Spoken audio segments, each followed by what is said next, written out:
voz de Jaime. Ok, dos avisos. Uno técnico y, y el otro pedagógico. Eh, no conviene tener todos los micrófonos abiertos porque la comunicación se vuelve lenta. Ya apagó. Entonces, a menos de que vayan a hablar, y para eso les sugiero que vayan a las herramientas que están abajo y pongan la manita, ¿no? Levanten la manita y entonces así yo sé que alguien quiere hablar, entonces me callo yo, cierro mi micrófono y lo dejo hablar. Más o menos esa es la ventaja del Zoom, que puede hacer eso, ¿no? Desde el punto de vista técnico es eso. Entonces, como ustedes lo sabrán ya, ¿verdad? Muchas micrófonos encendidos hace que la calidad de la imagen baje y que la transmisión se denigre. Entonces, solo cuando se hable, se levanta la manita, pero sí es importante hablar, ¿eh? Pero sí es importante hablar. Esto es lo más importante, vaya que es la cuestión pedagógica que quería decir. Pedagógicamente, uno no parte de cero. Todos ustedes ya saben algo, si no, no estarían aquí. Todos ustedes ya saben algo. Todos ustedes ya saben algo. No están ignorantes totalmente. Uno nunca parte de cero, uno parte de algo. Por una inquietud, puede ser una inquietud, puede ser una idea, puede ser algo que yo supe antes, algo que estudié antes. Pero no es conveniente pensar que uno es ignorante. Eso no es cierto. Los maestros sabemos todos que si bien Sócrates inició diciendo que él no sabía nada, sí sabía algo que no sabía. Pero ignorante absoluto nadie es, ¿eh? Por lo menos sé que no sé. Eso ya es saber algo. Sé que no sé. Eso ya es saber algo. Sé que no sé, pero sí sé algo, ¿no? Entonces, la confesión de la ignorancia ya es un saber incluso, ¿no? Entonces, si tienen a su mano la Biblia o la van a usar en la computadora, ya la pueden ir teniendo a la mano, ¿no? Bien, voy a pasarles una pizarra para ayudarme un poquito.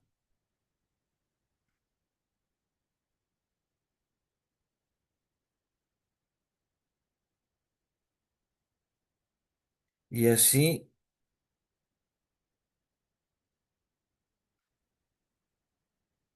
más o menos poder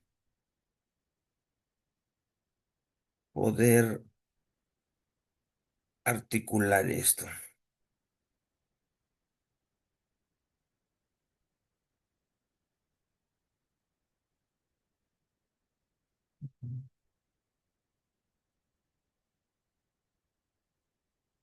Es que se quedó abierta esta. La cerramos. Perfecto.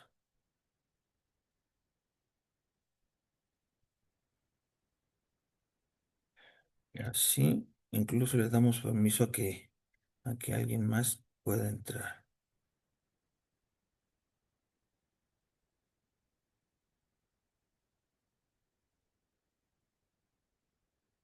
Bueno, vientos. Entonces aquí la tienen. Ya la tienen, ¿verdad? Sí. Ok. Fundamentos. Esta primera sesión va a ser una sesión de fundamentos que de alguna manera hice ayer, pero no es lo mismo hacerla con delicadeza tranquilamente que hacerla como un anuncio en la misa, ¿no? Eso fue por una cosa para que no se quede nadie en hacer, ¿no? Yo les recomiendo que si quieren un libro de introducción a la Biblia, sí existen. Y yo particularmente recomiendo dos. Uno es de un español, otro es de un mexicano. En lengua española hay muy buenos. En lengua alemana hay uno muy bueno de Bilderman también. Y en lengua francesa hay muchos muy buenos. Yo con el tiempo se los iré dirigiendo porque si ustedes quieren también, yo creo que por Amazonas se puede. El famoso libro de, creo en Israel, ¿no? Del padre Junco. Esos son libros así interesantes, pero vamos poco a poco, si ustedes quieren, para que vamos a lo que ya ayer de algún modo, yo trataba con todos en general, ¿no? Aquí está entrando Milenia. ¿Qué, quién, cuándo, cómo, dónde? Esto. O sea, la Biblia no es un libro de entrada. La Biblia es un conjunto de libros. Es un conjunto de libros. Que incluso si me lo preguntaran a mí, eh, yo les diría que es exactamente el el plural de la palabra biblion. Biblion en griego, porque fue finalmente la lengua que persistió más. Biblio es el libro. Ta Biblia es los libros. La misma palabra es un plural. Lo que pasa es que uno no habla en griego, ¿verdad? Uno no habla en griego. Entonces, es un conjunto de libros. El numerito, como ustedes lo saben, no es fácil de asignarlo. Al final de esto, de esta charla, yo lo voy a asignar para que lo tengan a conciencia, para que lo tengan a conciencia. Eh, los libros sagrados, como existen en todas las religiones, ¿verdad? Provienen de una fuente que nosotros llamamos Dios, ¿verdad? Ese es el quién. Los libros sagrados, la Biblia, tienen a Dios por autor. Pues sí, ¿verdad? Como todo, es la causa última. Tienen a Dios por autor, pero al hombre como escritor. Pero al hombre como escritor. ¿Eso qué quiere decir? Eso quiere decir que Dios inspira en la historia humana, en la historia de algún hombre, de alguna mujer, en la historia, inspira y el hombre escribe. Eso es el fenómeno de la inspiración. Ahora, bien, hay que entender una cosa, hay que entender una cosa bien, que Dios no escribe la Biblia. La Biblia la escribe los seres humanos. Agiógrafo es la palabra que se utiliza para decir escritor sagrado. Grafos, escribir, haio, santo, escritor sagrado. Hagiógrafo, por eso se dice así. Entonces, una cosa es el autor, Dios, otra cosa es el escritor, porque Dios no sabe griego, ¿eh? Ni latín, ni hebreo. Dios no escribió eso, no lo escribe como un agiógrafo, lo inspira como un autor. Ahora bien, ¿cuándo? Pues eso ocupa varias partes del tiempo. Como yo les decía ayer, nosotros tenemos como libro más antiguo, no todo el libro, ¿verdad? Pero sí una parte del libro del Éxodo, es la más antigua de todas. Fíjense que es una cosa chistosa. El Génesis no es tan viejo.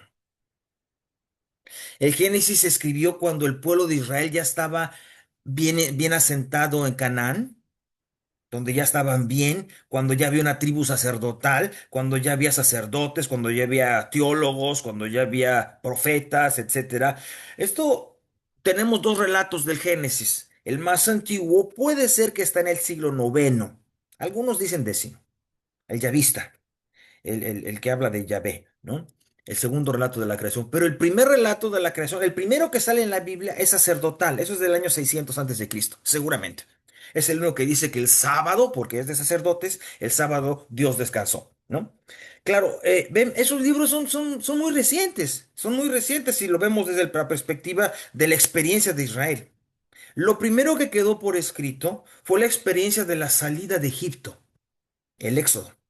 Ese es el texto más antiguo que tenemos. Tan es así que no lo tenemos en un hebreo. Parece que todavía respira el arameo antiguo, el arameo de los pobres que salieron corriendo de Egipto. Eso, 1350 se puede calcular. Sería el más antiguo relato que tenemos.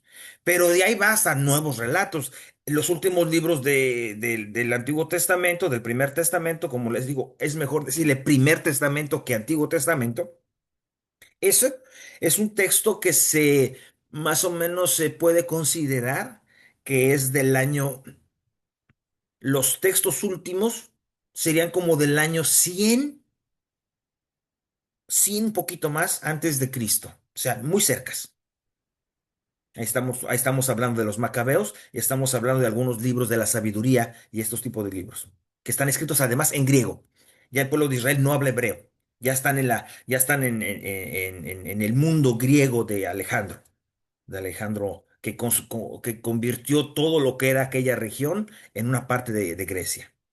Entonces el griego es la lengua koiné, común, ¿no? Es la lengua normal.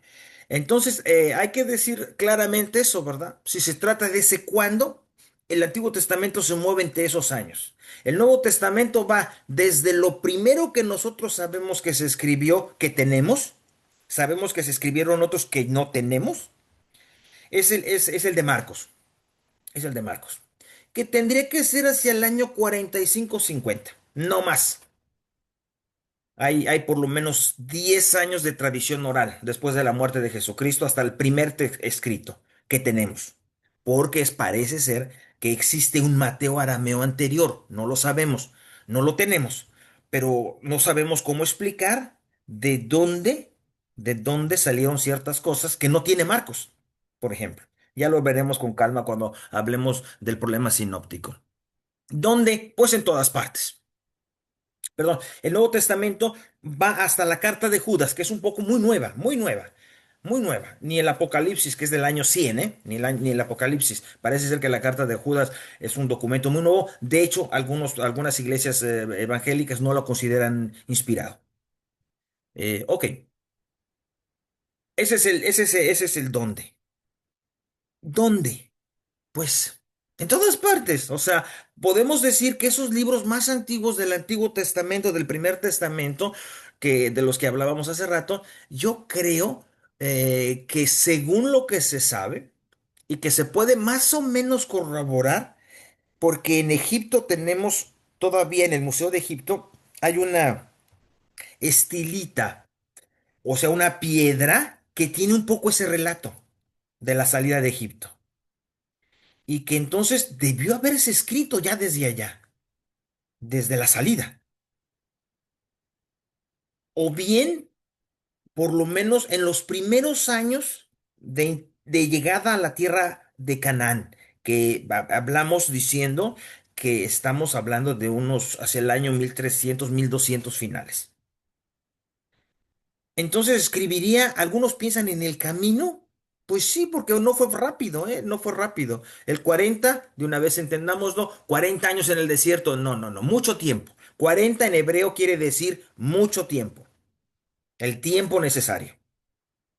Eso es cabala. En hebreo el tiempo es cabalístico. Se dice con años.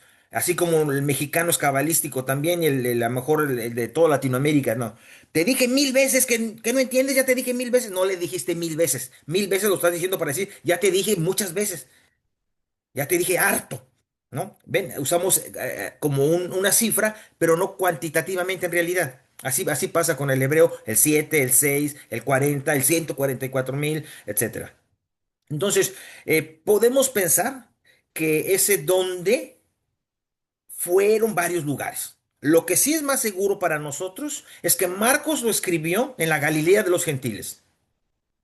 Ahí podemos saber que Mateo escribió para los romanos, que Lucas estaba en la diáspora, entonces estaba en el mar Egeo, y que Juan estaba, porque él mismo lo dice, en una isla en Patmos.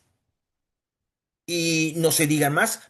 Pablo dice, estoy en tal parte y y se los escribo. Yo que estoy preso en Roma, le escribo a la iglesia de, ¿no? O sea, Pablo, lo bueno es que escribía cartas, ¿no? Entonces las cartas llevan destinatario y no como hoy, pero sí llevan dirección.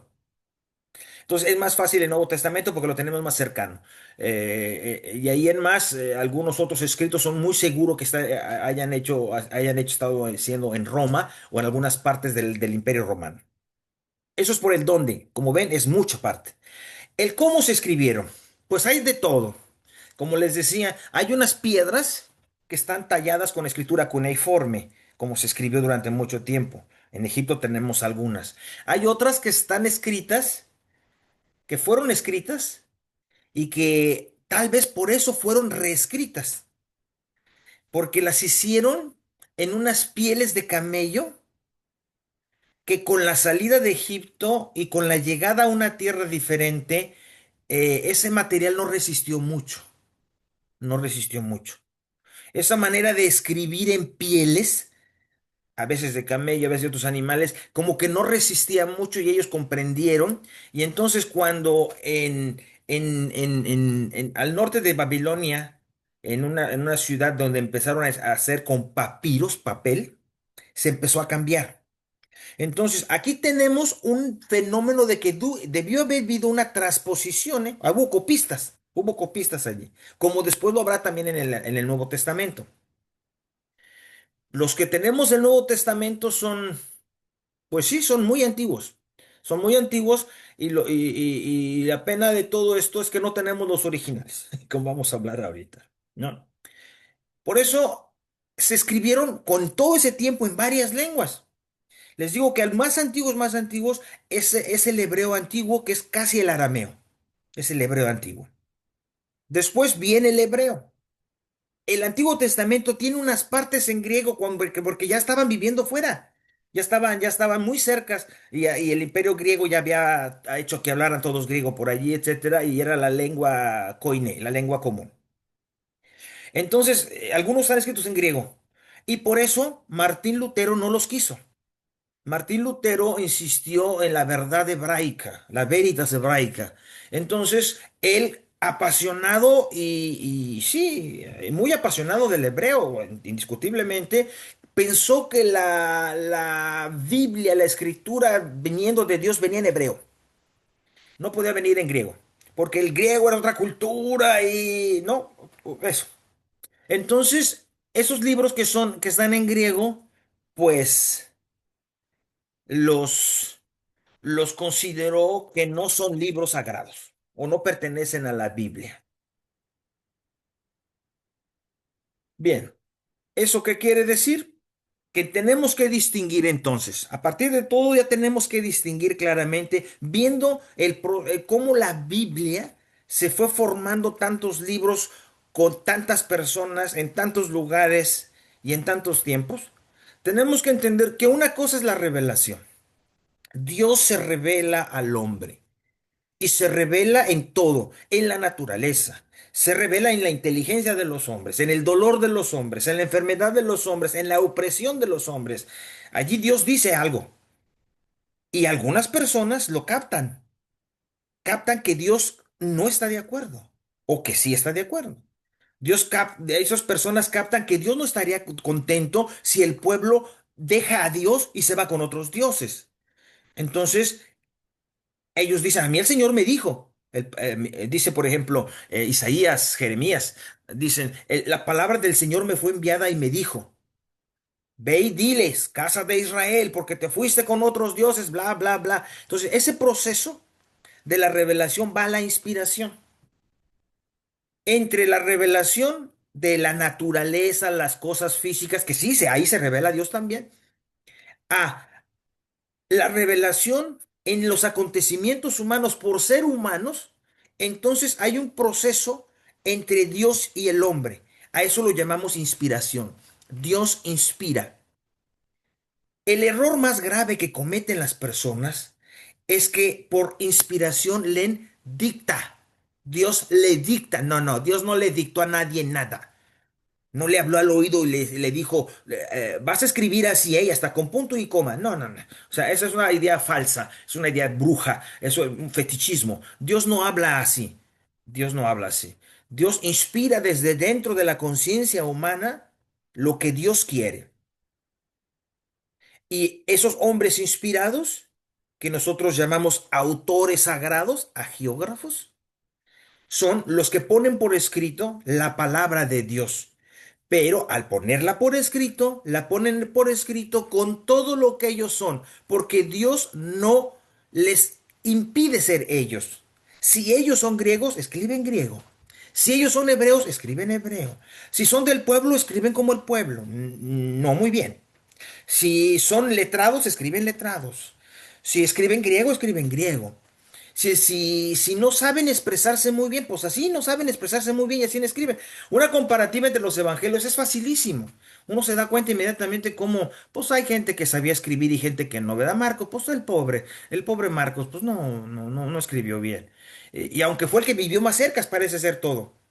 En cambio, Lucas es un escritor, ese sabe escribir, ese pone prólogos, pone dedicatoria, pone fechas.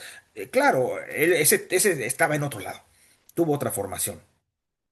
Y así lo podemos hacer con todos los libros, o sea, no quiere decir, porque un tiempo, ¿saben? Un tiempo a la idea de dictado, también algunos pensaban explicar la inspiración por una forma como de trance. Dios los mete en un trance, los lleva al cuarto cielo y entonces escriben. No. Al menos eso no está en la doctrina de la Iglesia Católica. Todo esto que estoy diciendo está en la en la Constitución Apostólica sobre la revelación en el Concilio Vaticano II, Dei Verbum, la palabra de Dios, la divina revelación, la Dei Verbum, la divina revelación. Ustedes pueden ir al Concilio Vaticano II y leer esto para que lo vean, porque la iglesia misma ha sido muy celosa en eso de que no piensen que Dios dictaba, que no piensen que Dios los hacía entrar en trance. No, la inspiración viene con todas las capacidades humanas que tenemos, la cultura que tenemos. Por eso es muy importante para entender la Biblia, que está inspirada por Dios, pero escrita por los hombres, conocer la cultura del que escribió. A quién le escribe, cuándo le escribe, qué quiere decir, su manera de escribir, sus géneros literarios que utiliza, para más o menos estar, digámoslo así, coherentes con la interpretación. La tercera palabra que no hay que olvidar es la canonicidad. ¿Qué quiere decir canonicidad? como a- Desde el Antiguo Testamento y hasta el Nuevo Testamento, todas esas escrituras que fueron llevadas y traídas, copiadas, recopiadas, quitadas de la piedra, por puestas en el cuero, del cuero al papiro y todo eso, pues entonces tuvo que haber un proceso de selección para decir, estas son las auténticas. Israel, el pueblo de Israel, en el concilio de Yamné, en el año 50 más o menos antes de Cristo, el concilio de Yamné, ellos también hacían concilios, ¿eh? Se reunieron ellos para que entre todos los sabios de Israel decidieran cuáles eran los libros de la Biblia. Para ellos, la Biblia. Nosotros le decimos primer testamento. Y entonces ellos decidieron su canon. Y sacaron muchos, ¿eh? Sacaron todos esos apócrifos apócrifos de Adán, el apócrifo de quién sabe cuál, muchos así, y ellos mismos los designaron apócrifos. Nosotros hicimos lo mismo. Lo hicimos más o menos en los primeros siglos. Después como que hubo otros libros que saltaban y venían, iban y llegaban, y entonces se acomodaban, y hasta que Martín Lutero vino a moverle el fuego a esto. Lamentablemente a veces en la Iglesia Católica necesitamos que nos den una pedrada para pensar. Entonces, hasta que Martín Lutero dijo, no, es puro cuento, ustedes están inventándose cosas, esos libros que están en griego no son válidos, y ustedes tienen unas historias que no son ciertas porque no tienen la buena traducción, y bla, bla, bla, bla, bla, bla. Todo eso hizo que la iglesia en el concilio de Trento, 1547, empezara a hacer la reformulación y dijera, estos son los libros canónicos para los católicos. Estos son los 27 libros del Nuevo Testamento, 46 del Antiguo Testamento, todos los son los libros canónicos de la Iglesia Católica. Entonces, el proceso por el cual se declaran oficiales unos libros, aunque con eso se excluyan otros que no se rechazan, pero se excluyen con valor canónico, entonces ese proceso es la canonicidad. Atención, se dieron cuenta, yo pongo aquí inerrancia, porque a veces confundimos todo. Miren, ¿la Biblia tiene errores? Depende. En materia de fe, no, porque de eso se trata. Pero en materia de geografía, de matemáticas, de historia, claro que sí, y hartos, y hartos, que por más que le busca a uno echarle medida, no le dan, no le da uno, o sea, no le da uno mucho, o sea, cuando uno piensa, según la tradición hebrea, que la Torá, los cinco primeros libros de la Biblia, no la esposa del toro. No, la Torá es como se dice los cinco libros de la Biblia hebrea. Primero, Génesis, Éxodo, Números, Levítico y Deuteronomio. Esos cinco libros, que son los libros sagrados primeros del pueblo de Israel, ellos por tradición piensan que los escribió Moisés. Saben, entre los cinco libros hay 800 años. Nadie vive 800 años. Ni Moisés. Y menos se andaba allí echándole ganas saliéndose de Egipto. Nadie. Eso es una apropiación genérica, se dice así. Nos vamos a encontrar ese fenómeno en que los agiógrafos a veces no es seguro quién es. No es seguro que el Apocalipsis sea de Juan, no es muy seguro, pero decimos que se puede decir que más o menos está relacionado con, más o menos está relacionado con, pero que haya sido Juan, Juan, Juan de su puño y mano, tuvo que haber vivido más de 100 años. Y no lo creemos, no lo creemos. Bien, entonces... No, más de 100 años, más de 200 serían casi, porque ya cuando lo conoció grande. Y si el Apocalipsis se escribió más allá del año 100, pues entonces, pues qué edad tenía el tipo, ¿no? Y no creemos realmente, no creemos. Además, la mano, por estudios a geógrafos de género, la mano nota que no es de una sola persona, de una sola persona. Bien. Después vamos libro por libro, no sé por qué. Por eso los apócrifos no están prohibidos, la iglesia nunca los ha prohibido, no considera que son malos contra la iglesia, no es cierto, son puros cuentos. La iglesia nunca los ha prohibido, simplemente no están en los textos canónicos oficiales de la iglesia católica. Pero la iglesia católica los tiene dictados y las mejores ediciones son los de la iglesia católica.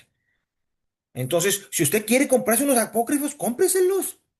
Cómprenselos, yo creo que Lorena había comprado unos, eso sí, pues cómprenselos si quieren leerle. Ahí vienen historias bien bonitas de cosas que pues uno, como ayer comentaba yo una, ¿no? Ayer comentaba esa historia de cómo se llamaban los papás de la Virgen María, que nadie sabe. ¿Dónde dice eso la Biblia? La Biblia no dice eso. Pero bueno, pues ahí en un apócrifo le pusieron nombre. Y luego más, ¿eh? El apócrifo, por ejemplo, de Magdalena, el apócrifo de María Magdalena, que sale casada con Jesús. Bueno, pues, se le gana, ¿verdad? Pudo haber pasado, o sea, eso fue lo que pasó cuando Jesús una vez muerto y que los discípulos empezaban a reestructurar la historia de Jesús y que no se ponían de acuerdo porque unos habían vivido una cosa, otros habían vivido otra cosa y luego ya cuando más o menos se pusieron de acuerdo, algunos dijeron, oye, pero si estaba chiquito y era Dios, ¿hacía milagros de chiquito? Úrale. Entonces ahí tienen relatos de apócrifos donde el niño Jesús hace milagros de chiquito. Pero milagros de niño, ¿eh? No de Dios grandote, es de Dios chiquito, que le quita la cabeza a un pájaro y luego se la pone otra vez y lo echa a volar. O sea, un Dios que juega chiquito a hacer milagritos de chiquito. Eh, Pues sí, pues, pero eso no puede ser canónico, porque eso era algo más o menos como de la religiosidad popular que intentaba explicarse cosas.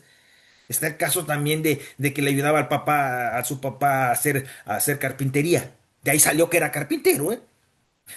Que le ayudaba en la carpintería y hacía crucecitas y se las medía, porque ya sabía que lo iban a crucificar. Hágame usted el favor. Bueno, está bonito, como historia está bonita, como historia está bonita, pero no es tanto que pueda ser canónico. Ya les dije las razones.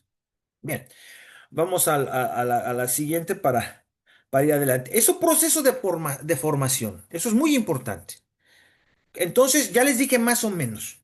Pero entonces, resumo, no hay originales o no todos los originales. Miren, no tenemos el original del Éxodo.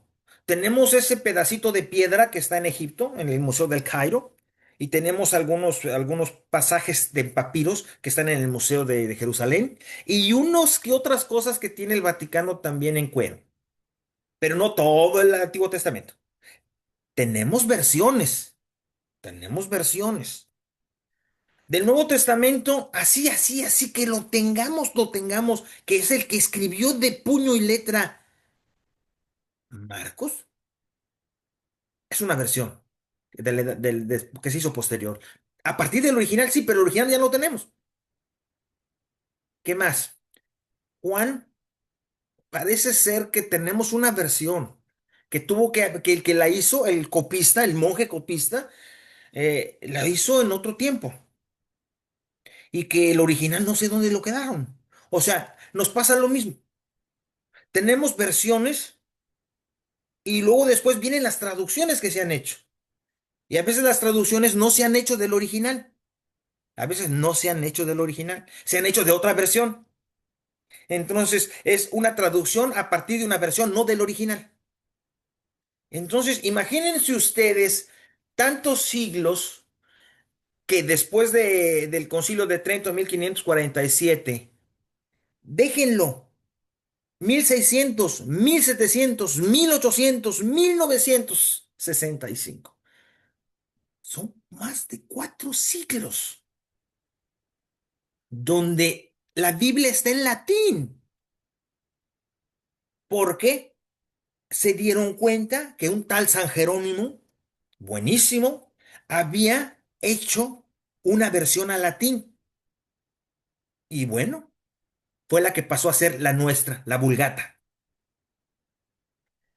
Pero nos dimos cuenta que también Orígenes había hecho una Hexaplas. Ese monstruo, ¿eh?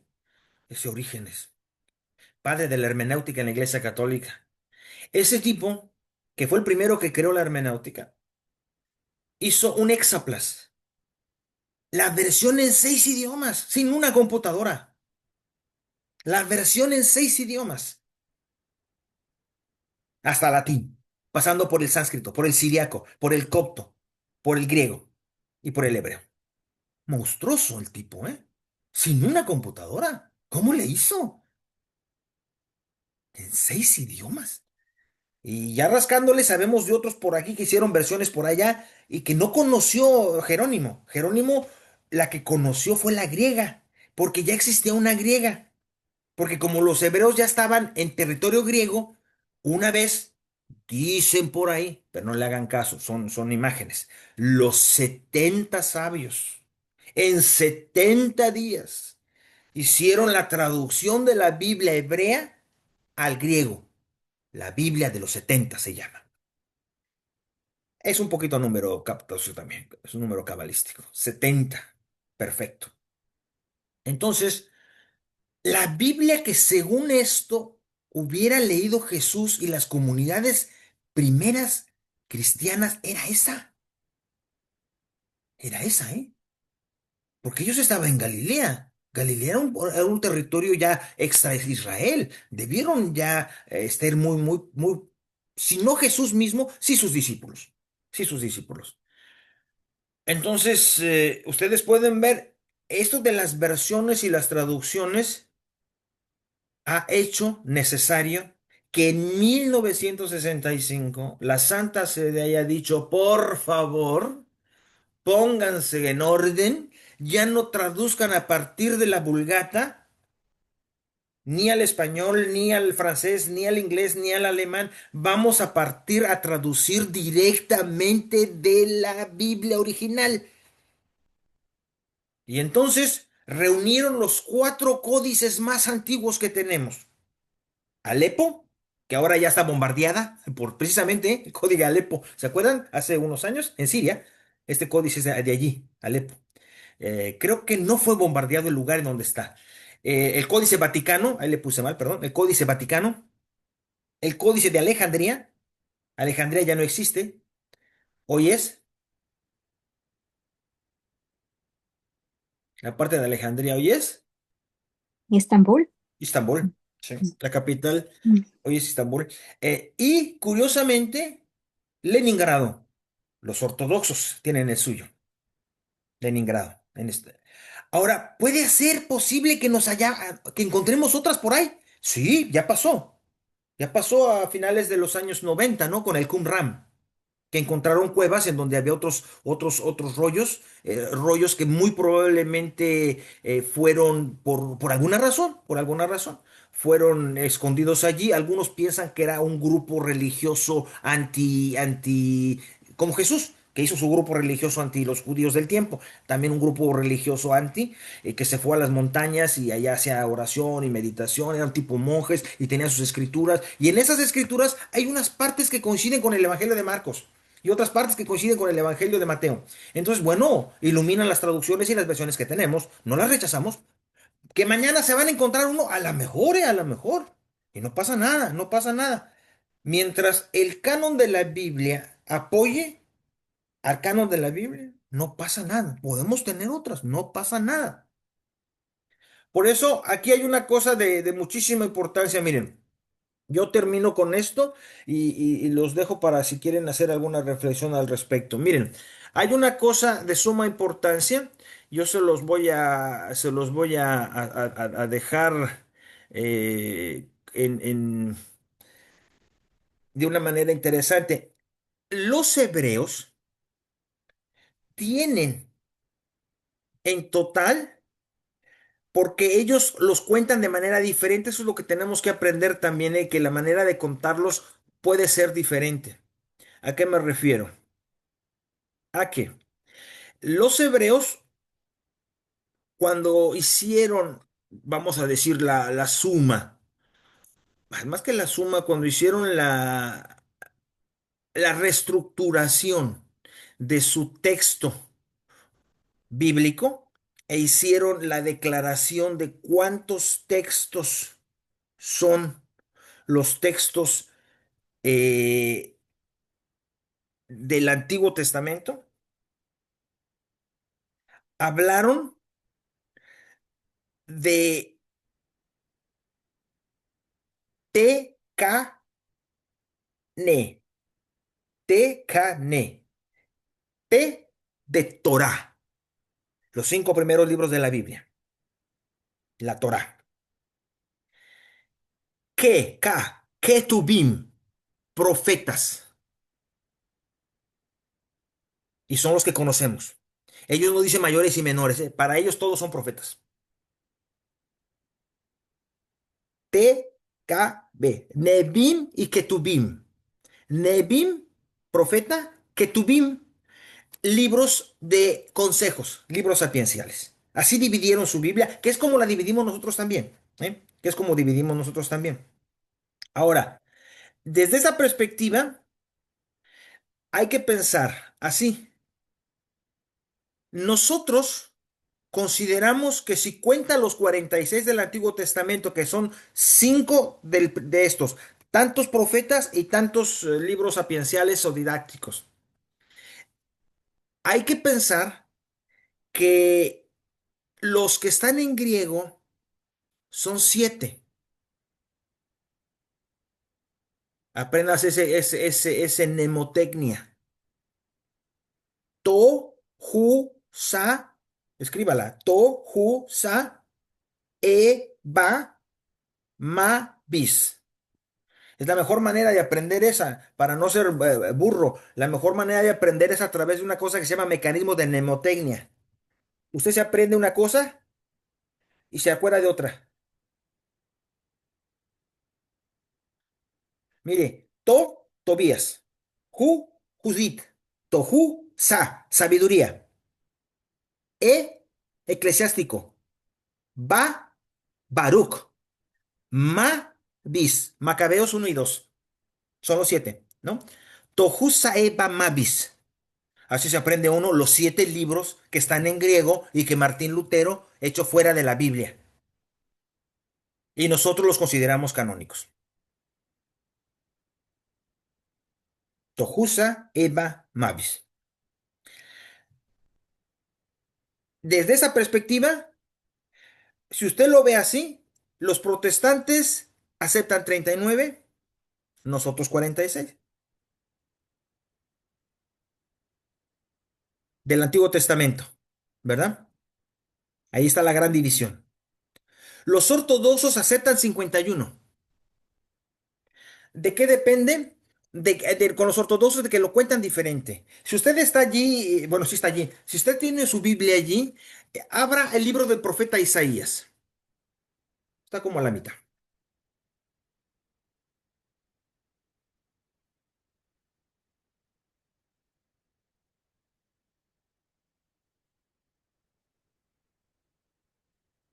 Si lo tiene, se va a dar cuenta de una cosa. Si va inmediatamente al primer capítulo,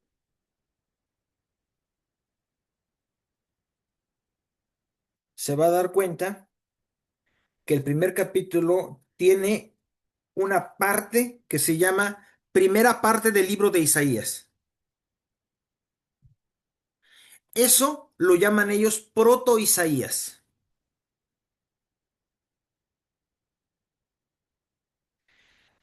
porque tiene tres partes: proto-Isaías, segundo Isaías y trito-Isaías. Si usted los separa son tres, ¿eh? Si usted los separa son tres. Si los une es uno, porque sí son tres libros, ¿eh? Eso le pasa a Jeremías también. Usted va a Jeremías y al final de Jeremías hay un libro que dice apéndice Lamentaciones. Y uno dice, ¿las lamentaciones son de Jeremías o no? Y dice, sí, pero es otro libro. Entonces, por eso cambian los números también, por eso cambian los números. Hay cosas de como de ese tipo, muchísimas más, ¿eh? Muchísimas más que no puedo explicarles ahora porque ya estamos sobre el tiempo. Bien, entonces, eh, ¿alguna cosa que quieran, que les gustaría? Yo tengo una pregunta. Sí, dime. Primeramente, muchísimas gracias por este curso, por esta conferencia. Muy interesante. Mi pregunta va si es que el canon católico o de otras iglesias son un dogma de fe. O sea, es decir, que ya no pueden cambiar. No, sí Y no cambian, hay, han cambiado. pero también se puede sacar un libro que era canon, porque yo entiendo que se puede añadir, pero sacar un libro me imagino que, no sé si ha pasado, pero es más difícil. Eso lo hizo Lutero. Pero digamos dentro de la Iglesia No, Católica. no se puede. No, aquí lo que pasaría, si por ejemplo encontráramos, como ya pasó, ¿eh? Ya pasó en Qumran, y nosotros vimos que esas partes del Evangelio de Marcos coinciden con otra parte que a lo mejor podríamos haberla aumentado allí, pero lo que se hace es se hace una referencia. Pero aquí la ley dice así, con todas sus partes, tales libros, con todas sus partes, sin ninguna otra añadidura, se consideran católicos, canónicos para la iglesia. No vamos a forzar a los demás, pero no le puedes aumentar, no le puedes aumentar. Y tampoco quitar. Miren, si yo no sé si tienen allí su Biblia, deberían de ir a una parte que es sensacional para este ejemplo que nos pide Hugo. Mira, es el Evangelio de Marcos. El Evangelio de Marcos,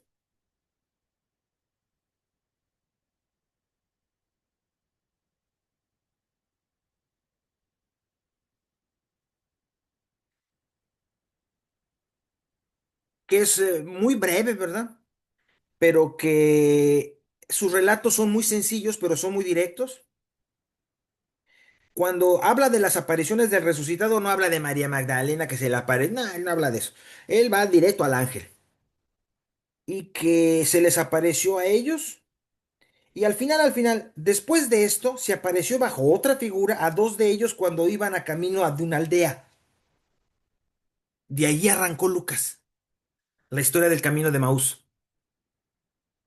Ellos volvieron a comunicárselo a los demás, pero tampoco creyeron estos. Así termina Marcos. Por último, estando a la mesa, los 11 discípulos se les apareció y les echó en cara su incredulidad y su dureza de corazón, y por no haber creído a quienes le habían visto resucitar. Seguramente su Biblia, si no me lo dicen, tiene otro color en lo que sigue, o tiene un apartado que dice, cuidado, esto se considera canónico, aunque es posterior. Y abajo puede ser que tenga una nota. Les dijo también, vayan por todo el mundo y prediquen la buena nueva a toda creación. El que cree y se bautice será salvado, el que no crea se condenará. Estas son las señales que acompañarán a los que crean en mi nombre. Expulsarán demonios, hablarán en lenguas, tomarán serpientes en sus manos y aunque beban un veneno no les hará daño. Impondrán la mano a los enfermos y se pondrán bien. Con esto, el Señor Jesús, después de hablarles, fue elevado al cielo y se sentó a la diestra de Dios. Ellos salieron a predicar por todas partes, colaborando el Señor con ellos y confirmando la palabra con las señales que le acompañaban. Esa parte. esa parte, vino después, pero vino no de una versión, sino vino del original, que estuvo en manos del copista que supuestamente en la Edad Media tuvo que haberlo hecho. Esto por eso es una parte que se consideraba no canónica antiguamente. Ahora se considera canónica. Eso le pasa también al Evangelio según San Lucas un poco, que a veces dices tú, bueno, terminas diciendo el Evangelio que no le digan a nadie y luego empiezan hablando todos. Entonces, como que o no le entendieron o eso vino después y eso vino después. O sea, sí ha habido un proceso de formación, pero el canon está cerrado. Vamos a decirlo así. El canon está cerrado.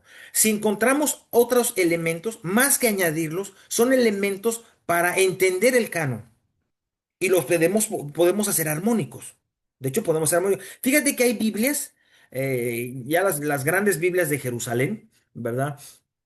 Cuando el Instituto Bíblico de Jerusalén, que está en Francia, se llama Instituto Bíblico de Jerusalén, pero está en París, aunque los laboratorios están allá. Cuando yo estudiaba en París, pero íbamos de vez en cuando allá.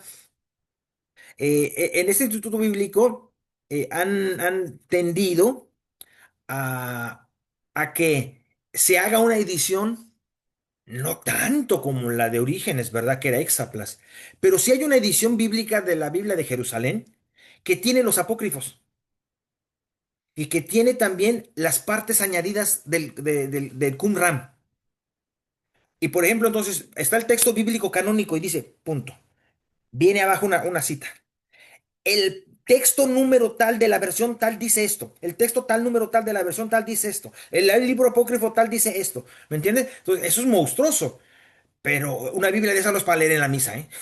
Eso es monstruoso. O sea, cuando tú ves, eso es para los que se dedican a eso, los arqueólogos bíblicos, los estudiantes generales de Biblia. Pero sí, ya están, ya existen esas versiones en donde todo lo que puede caber allí y que tiene que ver con la canonicidad del texto y que por estudio, por relación, por comparación se pueda tener muy bien. Eso es bueno. ¿Alguien más?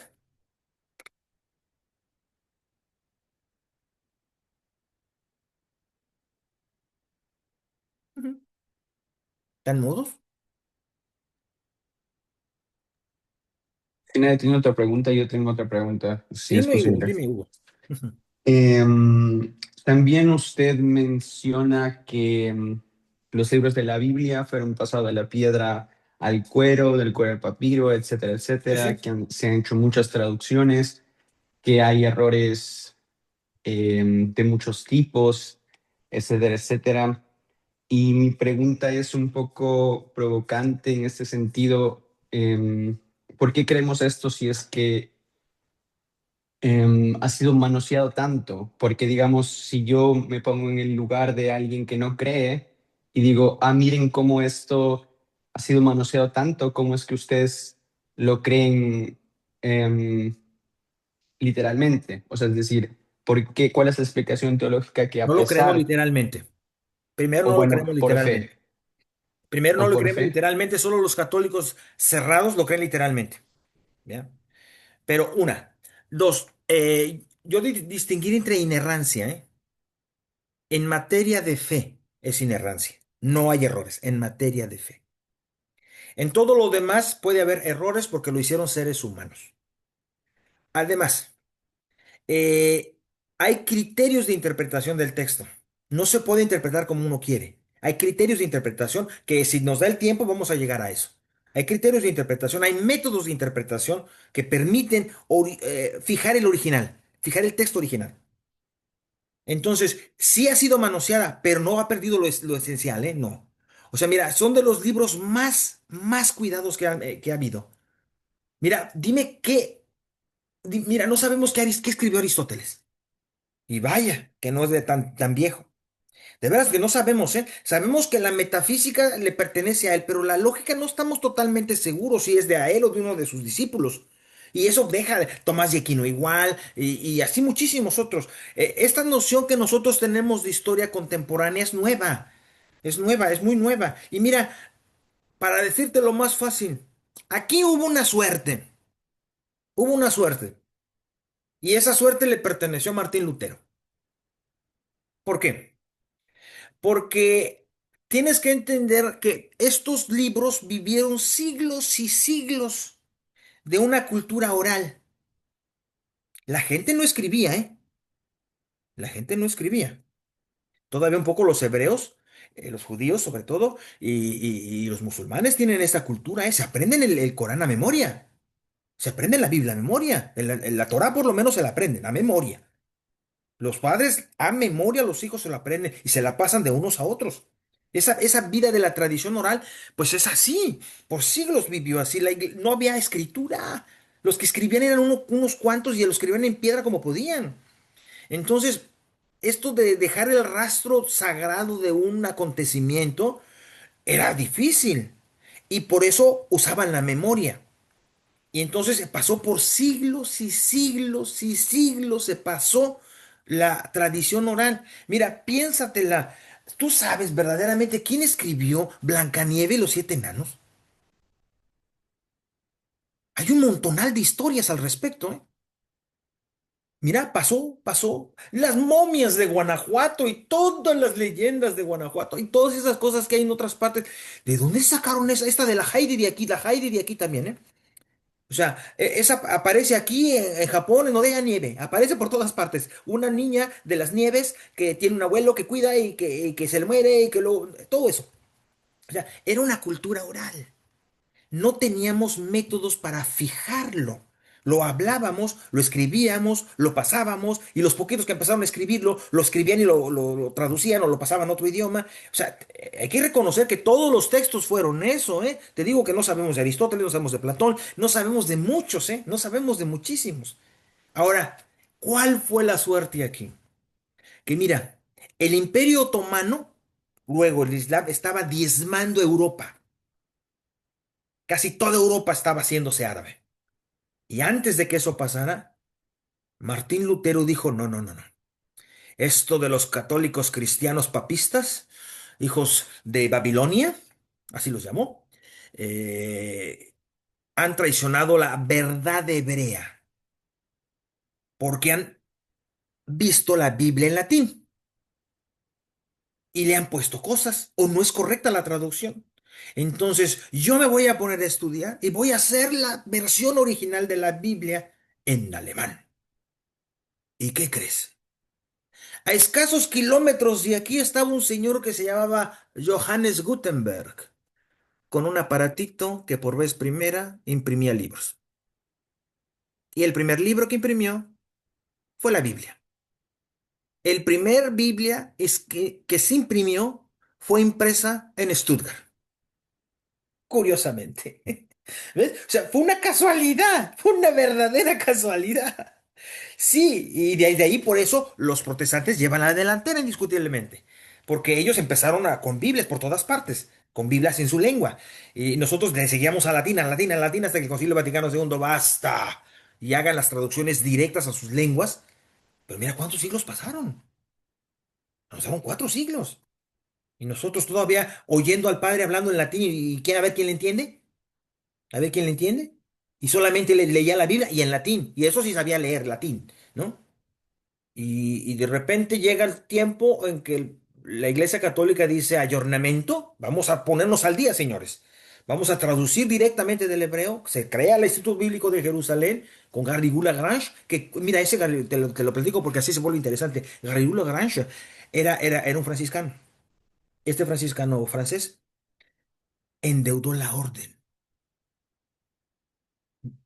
Endeudó a la orden para comprarse un terrenito en Israel, que él juzgaba y juraba por vida eterna que esa era el lugar en donde Jesús pasaba los días en la casa de Marta y María, o sea, Betel. Y mira que le atinó, y mira que le atinó, y es ahí donde está el Instituto Bíblico de Jerusalén, allá en Jerusalén. O sea, tuvo que pasar esto para que la primera versión de la Biblia de Jerusalén, o sea, primera versión directa del original al francés, fuera esa, la Biblia de Jerusalén. Escandalízate porque la segunda versión directa del original fue al español, ¿eh? Directa fue al español, no al inglés, no al italiano, no al portugués, fue al español. La Reina Valera. Y después la Biblia de latinoamericana al español de América Latina. Es curioso, ¿no? O sea, nosotros somos nuevos en esto, parece ser. ¿Por qué? Porque tenemos menos tiempo, pero sí ha sido cuidado. Créemelo, eso ha sido muy cuidado, eso ha sido muy cuidado. Y eso es en materia de fe.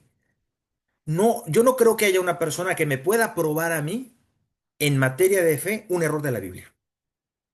Sí, puede haber otros errores, ¿sí? Y eso no tiene ningún problema. Todos los libros tienen errores, ¿eh? Todos. Mientras haya hecho un ser humano, todos tienen errores.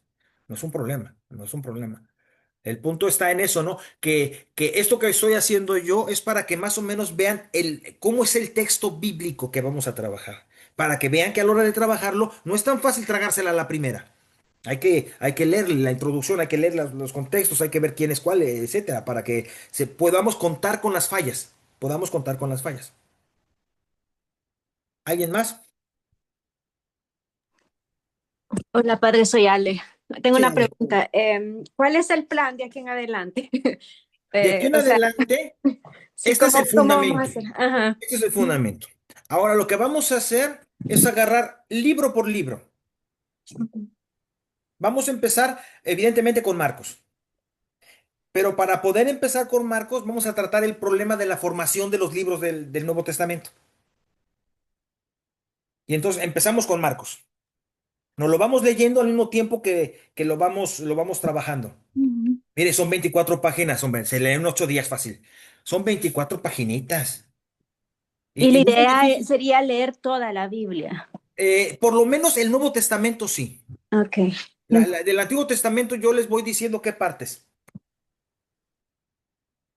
Y luego, en su momento, yo quisiera intercalar unas sesiones de géneros de interpretación, porque no se trata solamente de leerla, sino que miren, hay una metodología que es la que yo utilizo mucho porque hasta donde yo he dadome cuenta, y creo que más o menos todos lo dicen, pragmalingüística se llama, porque utiliza el psicoanálisis, utiliza la sociología, utiliza la hermenéutica y utiliza la lingüística.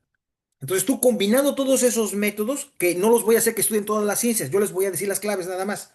Combinando todos esos métodos, tú puedes obtener del texto más cerca lo que se trata de decir del texto. No lo que yo quiero que diga el texto, sino que el texto trató de decir. Entonces más o menos será esa la planificación, Ale. Sí, me veo. Sí, emocionante. Bueno, Sí, sí, estoy espero que lo para disfruten. aprender nuevas cosas. Eso es emocionantísimo. Yo también lo considero. Quien no se emociona y quiere seguir aprendiendo, se avejenta pronto, ¿eh? Sí.